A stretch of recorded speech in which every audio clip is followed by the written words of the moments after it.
మన సిచ్యువేషన్ ఒక్కసారి ఆలోచించండి. మీ ఊరికి గిడంగా ఆ పరిస్థితి రానివ్వకుండా ఉండాలంటే మీరు గిడంగా ఓటు అమ్ముకోవద్దు.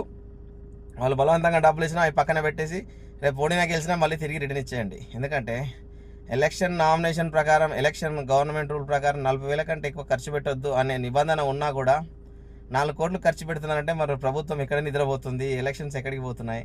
ప్రజాస్వామ్యం ఎక్కడికి పోతుంది? అన్నీ కలరాస్తున్నారు. కాబట్టి ఖచ్చితంగా ప్రతి ఒక్కరికి బాధ్యత ఉండాలి. రెస్పాన్సిబుల్ అనేది ప్రతి పర్సన్కి ఉండాలి.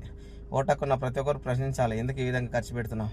రోజుకి లక్షల ఖర్చు, లక్షల మద్యం, ఏంటి ఎక్కడికి పోతుంది సమస్య? ఒక్కసారి ఆలోచించండి మిత్రమా.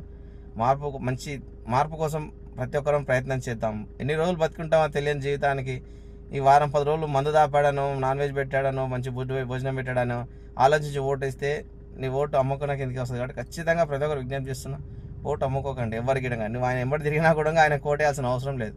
ఈ వ్యక్తి మంచోడు అనుకుంటే ఆ వ్యక్తికే ఓటేయండి, అంతేగాని డబ్బులు ఎక్కువ ఇచ్చాడో ఇలాంటి వాటి వలన వేస్తే మన వ్యవస్థ నాశనం అయిపోతుంది. ఇప్పటికే మన వ్యవస్థ అంతా నాశనం అయిపోయింది. ఇండియాలో ఎక్కడ లేని విధంగా తెలంగాణలోనే మరీ దారుణం. ఏ ఎలక్షన్ చూసుకున్నా కోట్ల ఖర్చుతో కూడుకున్న పని. కాబట్టి ఖచ్చితంగా తెలంగాణ అంటేనే ఉద్యమాల గడ్డ అంటాం. మన తెలంగాణ ప్రజలందరూ ఒక్కసారి ఆలోచన చేసి మంచి మార్పుకు శ్రీకారం చుట్టాలని కోరుకున్నాను. Thank you. జై హింద్, జై భారత్, జై శ్రీరామ్. మీ అందరి వాడు. మార్పు కోసం మనమంతా ప్రయత్నం చేద్దాం.